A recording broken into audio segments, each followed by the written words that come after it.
Η διαδρομή μας τώρα από εδώ και πέρα είναι να παραμείνουμε σε αυτό το είδος παραγωγής, θα το περάσουμε και σε άλλα στάδια, θα του δώσουμε όσο το δυνατόν προσβασιμότητα ή θα δημιουργήσουμε τις επόμενες ταινίες μας με τέτοιο τρόπο ώστε η προσβασιμότητα είτε απευθυνόμενη με διερμηνία νοηματική στους κοφούς είτε στους τυφλούς με ακουστική περιγραφή να είναι έτσι δημιουργημένη ώστε οι περιγραφές να είναι ακόμα πιο κοντά σε αυτό που χρειάζεται να ακούσουν και να δουν.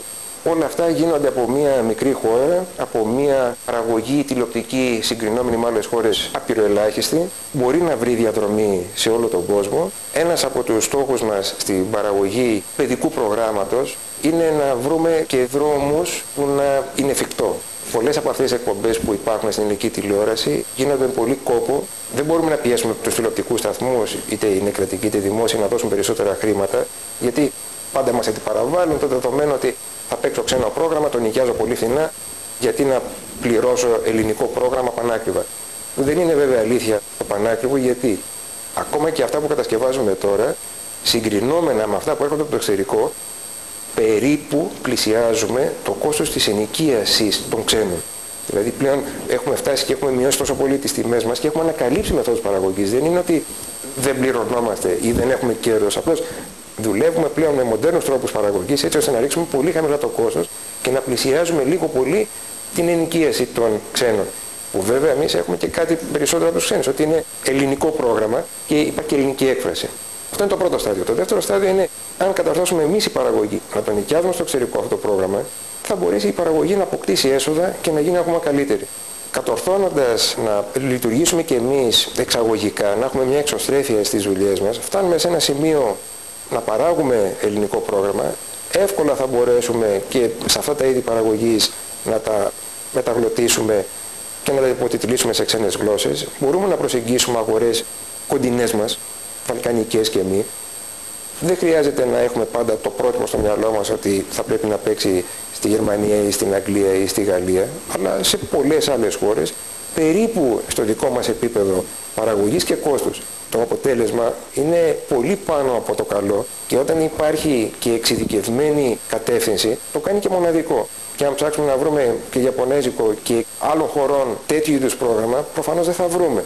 Άρα έχουμε κάτι που μπορούμε και εμείς να προσφέρουμε στην παγκόσμια κοινωνία και μακάρι να υπάρχει αποδοχή, οπότε αν έχουμε περισσότερα έσοδα θα είναι ακόμα πιο πλούσιο και ακόμα πιο φρέσκο και με περισσότερους χαρακτήρες και με περισσότερους εμψυχωτές και δημιουργούς. Η αποδοχή τέτοιων παραγωγών, καμιά φορά μαθαίνουμε ότι φτάνουν παραδείγματος χάρη σε δασκάλους σχολείων που τα μαγνητοσκοπούν από την τηλεόραση και τα προβάλλουν στο μάθημα. Γιατί έχουμε μέσα, ξέρω εγώ, στις εκπομπές που κατασκευάζουμε στους κλομπελάδες, έχουμε δημιουργήσει για πρώτη φορά παραμύθια που κατασκευάζεται από κοφό δάσκαλο με νοηματική και μετά προχωρούμε στη μετάφραση του προφορικού λόγου. Αυτό είναι ένα πρότυπο παραμυθιού που λίγο πολύ μπορεί να, ακόμα και ένα παιδί ή ένας γονιός που δεν έχουν σχέση με την κοφότητα, μπορούν να καταλάβουν πώς αντιλαμβάνεται τον κόσμο ένα κοφό παιδί, ένας κοφός άνθρωπος. Άρα μπορούν να πλησιάσουν πιο κοντά και να επικοινωνήσουν καλύτερα. Σε άλλη περίπτωση, ακόμα και σε περιοχές εκτός σήματος, κάλυψη σήματος της ψηφιακής, στην Αμοργό μας ζήτησαν και τους στείλαμε σε DVD διάφορες παραγωγές για μικρά παιδιά που χρειάζονται να εξασκούνται στη νοηματική ή για να τα δουν και άλλα παιδιά που δεν γνωρίζουν νοηματική. Και ένα από τα ευχάριστα που μου έχει τύχει έτσι σε εταιρείες που πηγαίνω καμιά φορά έτσι προμηθευτών μου, με ρώτησαν κάποιοι υπάλληλοι σε μια εταιρεία που έβλεπαν τα παιδιά τους πρίσμα, λέει, με ρωτάνε τα παιδιά μου είναι στην αγωγή και με ρωτάνε αυτό τι σημαίνει, και λέω πάμε να παίξουμε, και έσκασαν στα γέλια γιατί τα παιδιά μαθαίνουν νοηματική χωρίς να τη χρειάζονται. Αυτό τι σημαίνει? Σημαίνει ότι κάποια στιγμή όταν θα βρεθούν με ένα κοφό παιδί δεν θα έχουν αμηχανία, τουλάχιστον σε απλά στάδια επικοινωνίας θα μπορέσουν να μιλήσουν μαζί γιατί δεν τους φαίνεται παράξενο.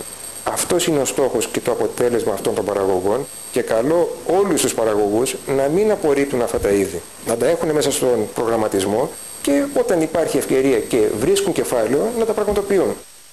Η ευτυχία βρίσκεται παντού. Παντού? δηλαδή?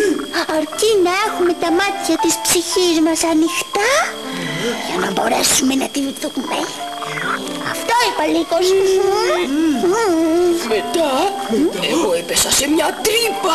Μια τρύπα.